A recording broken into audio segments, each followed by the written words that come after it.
Welcome everyone to a brand new episode of the Action Movie Guys podcast, episode 433. We up to the second film in the Chronicle of the Riddick franchise. We're up to Chronicles of Riddick from 2004. I'm your host, Alex Figueroa. My co-host is Nate from Netflix Reviews. All right, Nate. So did you see this in the theater? Yes, I did see this one at the theater. I remember when it came out, I went with one of my cousins who was like a big Vin Diesel fan. For some reason, just loved Vin Diesel. I was like, oh, that new Chronicles movie, it looks so awesome. Let's go see it. I was like, all right, we'll go see it. What year was this? What year did this come out? 2004. I was 17. So I was like, I was like, yeah, whatever, Chronicles of Riddick, let's do it. I saw it at the theater and I might have watched it one time at home, but I'm gonna be honest with you, Alex, when I watched it for this, I didn't remember any of this. So I don't think I ever watched it again after the theater. That might have been the only time I thought I saw it more, but I did not, because this was like a brand new movie, pretty much.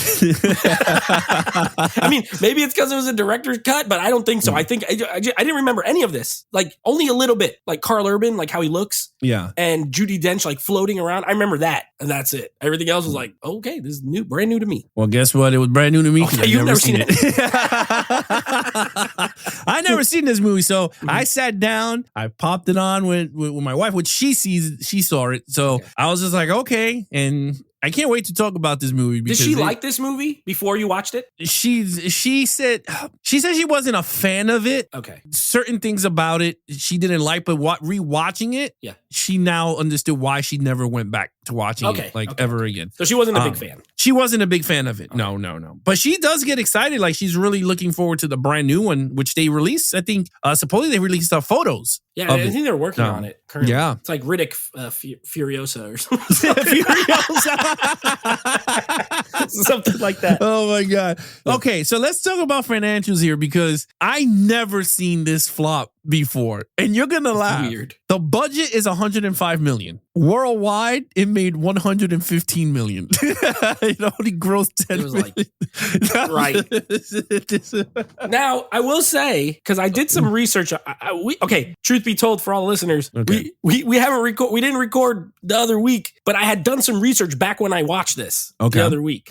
And let me see if I remember correctly. I don't know if you have like the Wikipedia page up for it or anything, but this thing did insane numbers on DVD. Like it sold like 1 million copies in the first day, which back then, let's say $20, right? Because DVD was like, there was no Blu-ray yet. That's $20 million in the first day. It was in the Wikipedia article. So if you go to like home release or whatever. So I think, because look, this has another movie and they're making another one. So for it to not do good at the box office, but then still make it into a franchise, I think the home video for it did crazy good. The unrated director's cut DVD, which were cut in order to obtain the PG-13 version, was released on November 16th, 2004, and sold 1.5 million copies in the first day. Yes. Okay, I'm looking at it here. Yes. Yep, right here, yeah. So that had to be why this was a sequel. Because if you had a budget of 105 and you made 115, means you didn't make anything. You lost. Because marketing was probably different back then, but... to circle back, you remember Pitch Black had a lower budget and made money. It was like a little, like a kind of a little moderate success. So for this one, they gave the director a way more budget. He had a bigger idea. Universal was like, we love Vin Diesel and Fast and Furious. We want him to have another franchise. This is the one. Here's 105. And he made this. And while it made 115, that's not enough. But the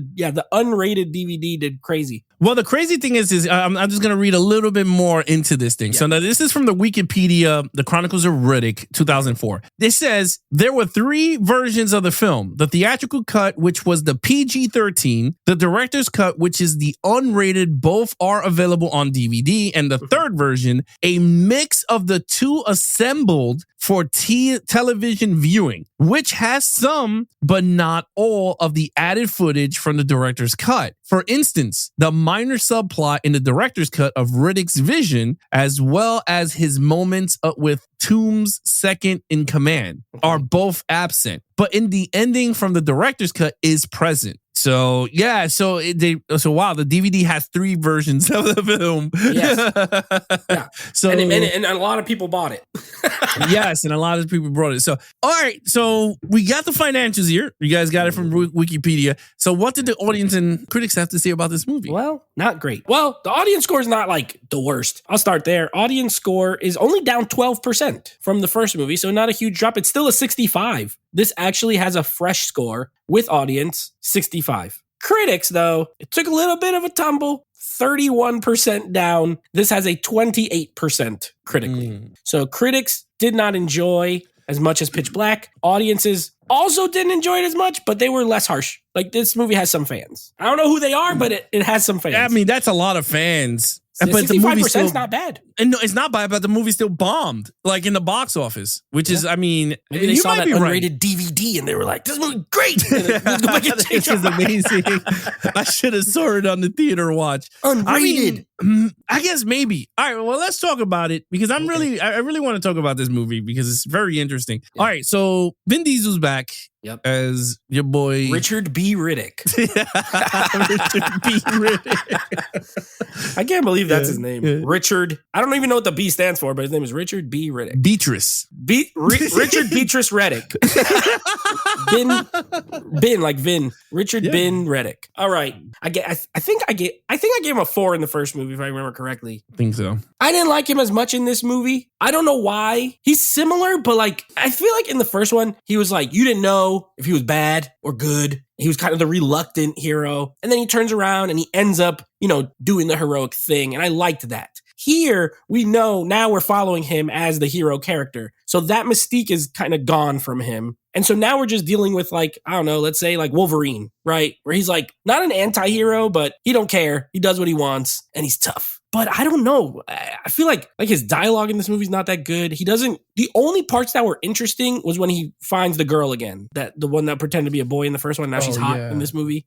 That was weird. It was a different actress. So yeah, she was super hot in this movie. And like their kind of banter, like how she's kind of mad that he ditched her. But the reason he ditched her was to, help her and all that kind of stuff. I like that. The problem is like that's like only in the middle of the movie and it doesn't happen none in the beginning and it doesn't happen no more at the end, right? So I don't know. I gave him a 3 in this one. I think he's like a decent enough like lead character to follow, but they didn't really add too much, so I minus the point because they didn't really like build on they did a little bit. Like at the end, he becomes like the king of the necro creatures or whatever. He's sitting on the throne. Necromongers. I'm like, okay, that's cool, but why is that the very end? Like that should have happened maybe earlier and then show what happened after. But nope, he sits there and then the movie's over. So I don't know. I gave him a 3. I thought he was fine. I liked him better in Pitch Black. Yeah, so her name is Kira. Kira. Yeah, Kira was kind of bad. His full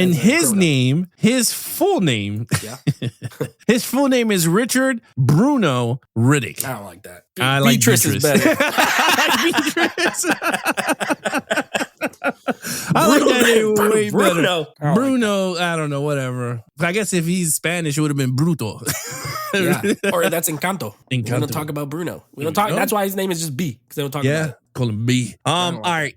I agree with you. I gave him a 3. I didn't like him in this movie as much. I thought he was good, but you're right. His character didn't get better, like at all. I felt like he downgraded more than upgraded. You're right. He doesn't talk as much. He's always angry. He's more angry in this movie than before. Yeah, the whole time. Yeah, he's always angry. The girl, Kira, I was very confused with that subplot or whatever you want to call it, because that was like a 360 to me. Like, you're right. She was bald, looked like different, but then all of a sudden she's like a GQ model. Right. And she was like in love with him, but now she has these cool powers. Like she could fight and do all these things. And I was just like, this is such a weird movie from point A to point B. Right. But yeah, Riddick's, I was a little let down and disappointed because like, I wanted to see more of his. I will say this, and maybe you agree with me. His vision got better in this movie. Like whatever they did with the CGI looked way better than that white stuff that we saw in the first movie, like the low budget white vision. Yeah. So I will say that like he did get better in that front. But other than that, I didn't like enjoy the character as much. I thought he would be more sarcastic because he was sarcastic in the first movie. I thought he was going to be like an anti-hero. He wasn't an anti-hero in this one. He was just a normal action hero guy. Like, yeah, he didn't have more like one-liners or anything. No. And like, that's pretty much it. Like, I can't even talk more about it because honestly, like he didn't do anything for me to go, wow. Yeah. They did some cool imagery with him in the room and he takes off the thing and he blows the candle. And I was like, yo, this shit is dope. Yeah. But they didn't even utilize that at all. Right. It was kind of weak. They did have some, well, that's action. So I'll leave it for that. But yeah, I agree. I gave it a 3. You gave it a 3. Okay, now the main villain. Lord something. Marshall. Lord Marshall. Lord Marshall. Yeah. Okay, I like the actor. Colm Feore plays him. Cool actor. He's good. He's like one of those character actors. Like he's been in a bunch of things. Like, oh, okay, he's good. Carl Urban is like a sub villain, and Tandy Newton. Yes, Vaco. And they're like a couple who wants to like overthrow him to take over the necro creatures and be necromongers, whatever. Yeah, necromancers. And they want to take over. So they're like, they're plotting the whole movie. And then you have the necromongers who are like, they're like the fodder. I gave it a 2. I think this guy is, I don't really know what he's doing. I'm going to be honest with you. I don't know what he's doing the whole movie. And this has to do with the storyline, and it will affect that score as well. I didn't know what was going on most of the time with the villains. I'm like, okay, they go to planets and like suck the soul out of it or something, then go to the next one. They try to create all this lore in like the first 15 minutes. And it is just gobbledygook to me. I don't know what's going on. This guy hates Riddick. Apparently he's been looking for Riddick his whole life because he was like Harry Potter. He was like a little baby and he was supposed to kill him. He escaped. So this guy's like Voldemort and Riddick is like Harry Potter. And he's like, this is the one that got away. It's the prophecy. He's gonna be the one to do it. It literally has that. I wonder if they like David Twohy read Harry Potter and was like, you know what? I'm going to take some from that. Because that's what it reminded me of, except confusing. I don't think he's that memorable. I think Carl Urban looks cool in this movie. I like the slick hair and like the eyeliner kind of.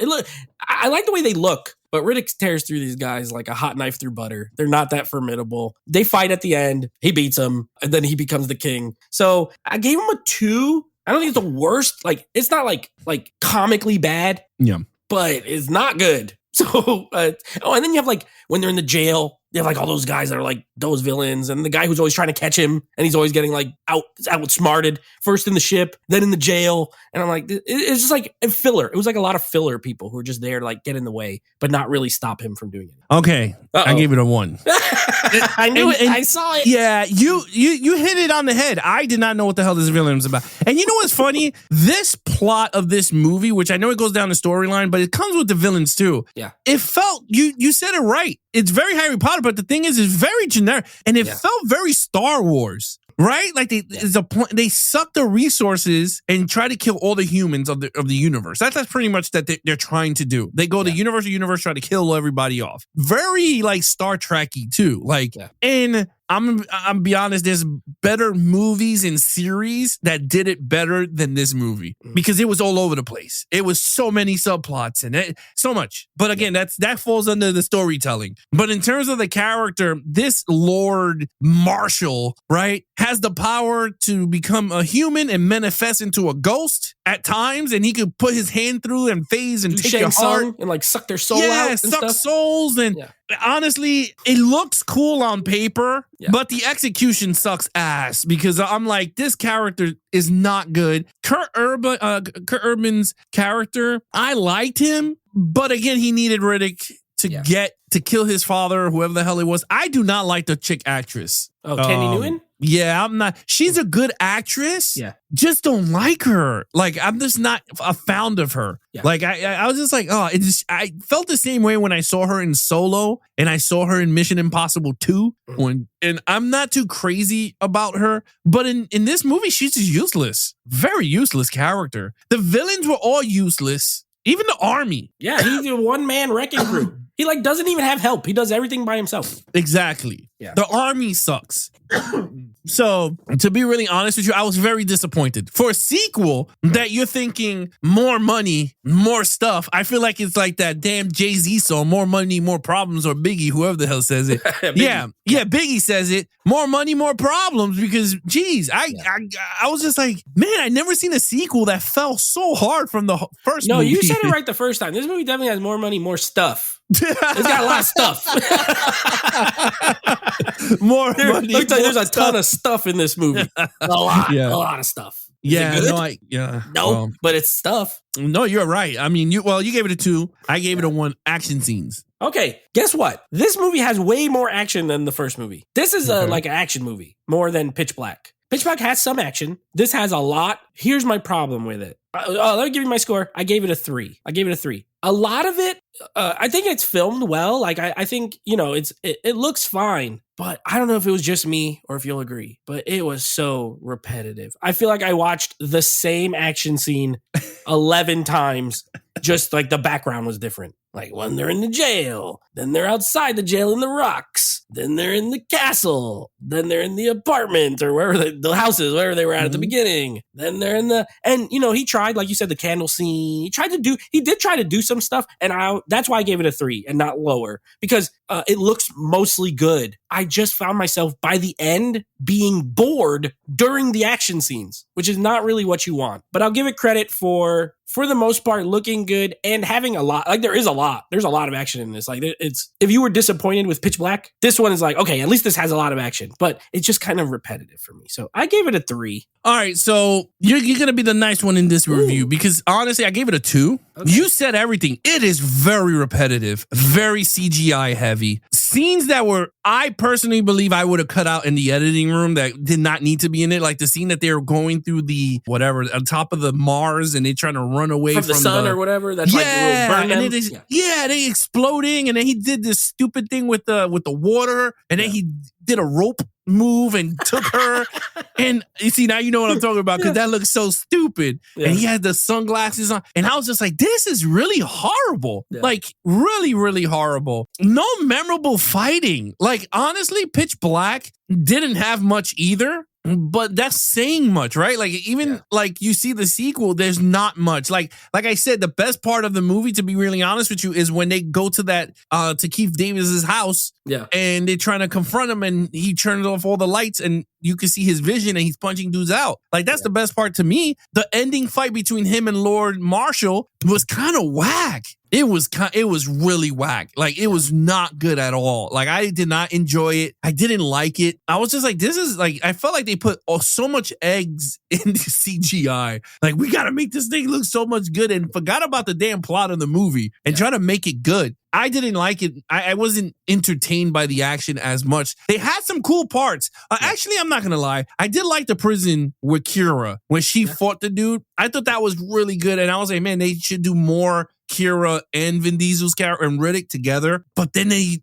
kill her off. And this was pretty violent for like this director's cut is like it's R. They capitalized. No, they did, and again, I give it kudos for that. Yeah. But at the end of the day, it's just like it didn't do nothing fresh with the R-rated stuff. Like especially like the bad guy that you thought he was gonna fight him in the ship, and then the flames are going, and all of a sudden he walks into the flames. Like me and my wife looked at each other like, "What the hell is this?" And he just like, ugh. And then he just died. And I was just like, "What a waste of scene!" Like, you know what I mean? Like I just felt like that was just a waste, and then. I don't know. I just felt like the movie, action-wise, didn't do nothing for me. As a sequel at 105 budget. And 2 hours long, like 2 hours plus. 2 hours plus long. I felt like we saw better movies with that time frame and that budget. I mean, Ninja Assassins had better fighting. Yeah. And then, I still remember them.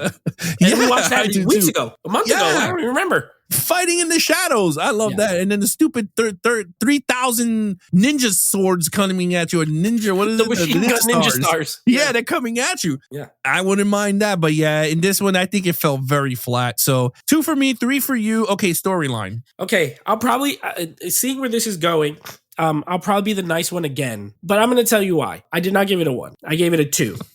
Way more. 2. But I'm going to tell you why. Because I do actually respect the attempt to make a bigger kind of movie, right? Like, you're right. This is trying to be Star Wars, Star Trek, those space opera type movies with traveling to planets. And, it is. And this was Universal trying to do that. I respect the attempt. And there's some stuff that's cool, but for the most part, I didn't know what was going on most of the time. And that's why it was bad. It's very convoluted. It's very confusing. About 30 minutes in, you won't even remember what's going on at all. Like, I still don't know what Judi Dench was doing. I don't know. She's like, she can like turn into dust and like teleport. She's a elemental or something. Yeah, she's an elemental ghost. But why? Yeah. What do they do? Where's the other ones? where do they come from? So like he built out like a world, but it was like not finished. That's kind of how I felt about it. It seemed like if he was building Legos and it was 1,000 pieces, he only used 800 and said, I'm done. You know what I mean? Like, I'm done. I don't need those other 200. This is good enough. So that's kind of how it felt. So A for effort, honestly, that's the only reason I'm going to give it a 2. It's mostly junk. To be honest with you, it's mostly junk. And I'm like, there's no way I liked this when I was 17. I don't remember if I did, but there's no way I did because I never watched it again because I was like, and I watched the PG-13 version back then. I don't think the director's cut helped. If anything, it might have made it worse because it's longer. It might be better as the theatrical cut. You know what's funny? You saw both versions, both cuts. I don't know. You don't remember the first cut, but you saw both cuts. I never did. So I saw this is the first time you watching it. And I think I might agree with you. I think I might enjoy more the theatrical cut over because there's scenes here that most likely was the add-ons that I did not enjoy. But okay, look, in terms of storyline, I gave it a 2. I agree with you. I gave it kudos to try to be an original piece of property. Yeah. But at the end of the day, it fell flat. Yeah. Now, I don't know. There's so many ways he could have went with the story. I kind of enjoyed the Riddick getting hunted down by the bounty hunters, going to planets, and then he has to get out of that planet. You know what I mean? Like he stumbled upon people that he's like, oh shit, I got to work with to get out, or whatever. I enjoy that type of storyline. It was kind of unique and different. This, and honestly, I'm gonna be really honest with you. Watching Pitch Black and this right behind each other, like a few days later, but I watched it like a week later. But it's totally 2 different movies. Yeah, they're not similar at all. No, it's not. And even the story doesn't even continue. You're very right. Convoluted. Absolutely. The Iman Keith Davis character, did not know what the hell we were going with that character. Kira's character, I did not know what happened with that character. You're right. The movie starts and I was a little bit intrigued because I was like, wow, you can see the budget. The 4K did this justice because it looked really good. But then, I will say, you said 30 minutes, but I'll say even less. It was more than like 15 to 20 minutes in and I got lost. You were like, the minute he got into the apartment, I was like, what are we doing here? I was like, who is the ship above the town? Like, I started to do questions like 10 minutes in or 15 minutes. And I was just like, man, that is not entertaining. But by the end of it, I don't know what the hell I watched. And that's, and I'm a bit, and honestly, and that's not even to be even funny. I was just like, when I wrote down my scores, I was just like, I didn't want it to be this type of scoring. But then at the end of the day, I'm like, this movie didn't make me want to give it higher scores. It was just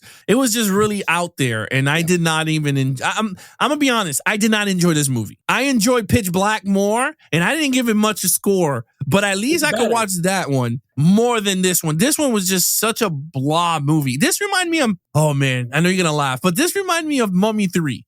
Oh, the chocolate Mummy 3 was chocolate mummies, but at least we enjoyed chocolate mummies over than this one. Like the story of that Mummy one. Mummy 3 is better than Chronicles of Riddick. Oh yeah, hands down. I don't even love Mummy 2, if you remember. That's the one that I called watchable crap. But they're both better than Chronicles of Riddick. Yeah. Well, I mean, I like Mummy 2, but Mummy 3, I got to say, this is more comparison to that one. Because it was just like, you're just like, what? That's true. But yeah, I just didn't. Okay, so 2 across the board there. Okay. Mm-hmm. All right. I'll tell you the truth. I'm going to be honest with all the listeners out there. I give this movie a 2. While I was watching it, there was pops of entertainment. And so, for me to give a 1, I have to hate it. I can't say I hated this, but I didn't like it. You know what I mean? I agree with you. I did not like this movie. Was there moments where I was like, that's cool. That's cool. Yes. There were certain ideas that I thought were neat. It does look good. I think it's well directed.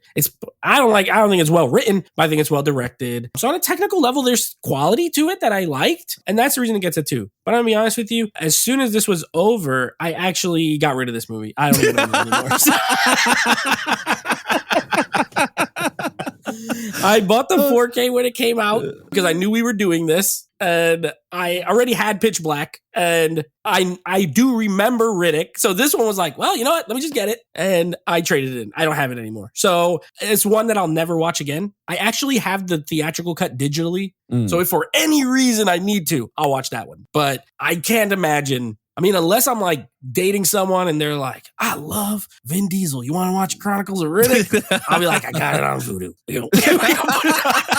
got it on Vudu. They're like, you have it in your library? No, but we can watch it on Vudu because I traded it in. So not a movie I'll ever plan to watch again. But you know what?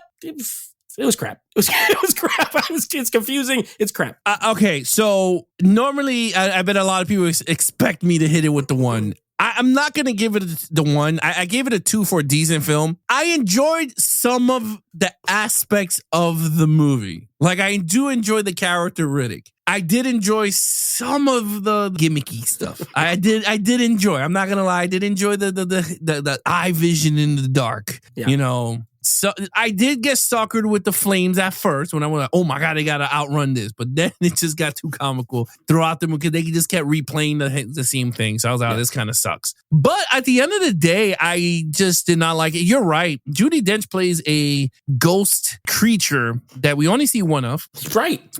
So you're right with that one. And they never really explain her. No, they don't. Keith David's Imond character gets killed off really quick. Really stupid, too. Then he has a kid and all this stuff. But I don't know. I just felt like this movie, you're right, it's just convoluted. It didn't work for me. And I would love to get rid of this movie in 4K. Like, I know I have the Blu-ray. Yeah. I suckered myself and got the 4K of it because I was just like, you know what? You said bigger budget. So I was like, man, it looked better. It does look great in 4K. The 4K looked good. Yeah. But no, it has to go back. But it's a doo-doo, you know, you could only polish a turd so much. You know what I mean? Like, if a dog takes a crap and you take a photo of it with a Polaroid camera, but then you take a photo of it with your iPhone in, like, portrait mode, it'll look better, but it's still a pile of crap, right? So that's pretty much this.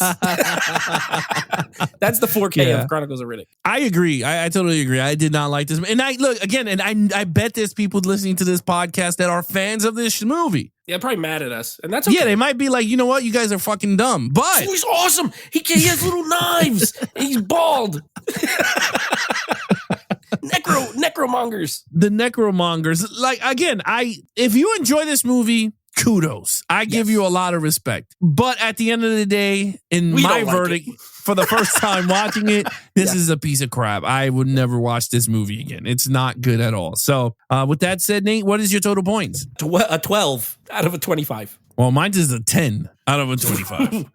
Well, you know, sometimes it just bees like that. What do you get? Richard B's like that. Richard B. Riddick like that. You know, it is what it is. I've always said I like Pitch Black better than this movie. Even without remembering this, I knew I liked it better. So when I rewatch it, I was not surprised. I was like, this is why I don't watch this movie. And why did I buy it? I was mad. I got rid of it as soon as I could. Yeah, no, I don't blame you. And I will say this, like, if you own the Arrow 4K, I like the slipcover. It's a very nice slipcover. Like, they did a great package. Yeah, great. Tons of features. I mean, an insane amount of special features.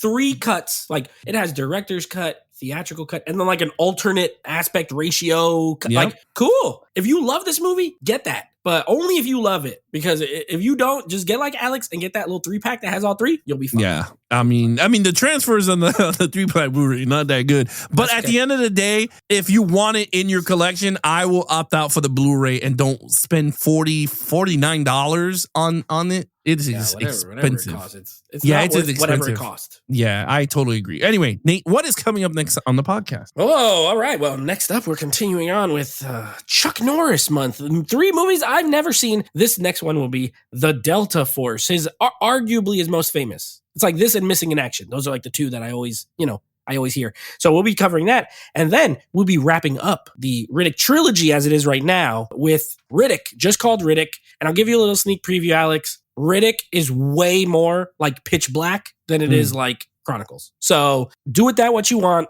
It's like a monster movie, but it's got more like cool characters and stuff like that. So very similar to the first, not similar to Chronicle. Chronicles is like the redheaded stepchild that's just like weird. And then they were like, let's go back to the first movie. And that's how it is. Let's go back to the I think you will like it. I don't know if you'll love the movie, but I think you'll like it better than this one. All right. Well, we will see next week when we review it. All right. Well, with that said, you guys want to follow us on our social media accounts, please follow Nate over on Instagram at NateFlakes Reviews. Check out the podcast with him and his friends called Nate Flakes Movie Reviews. Anything Action Movie Guys, head over to youtube.com/Action Movie Guys. Subscribe, leave comments on your favorite episode. And of course, you could take the Action Movie Guys podcast on the go with the Action Movie Guys podcast. Not on the go, but on the go at your house, wherever you are, you can listen to it. Yeah, you can take us on the go with the Action Movie Guys podcast, available on all podcast platforms. Again, you can follow us on TikTok and Instagram at Geeks, the letter N, Flicks. Other than that, I'm your host, As Figueroa. My co-host is Nate from Netflix Reviews. Be awesome to each other and geek out.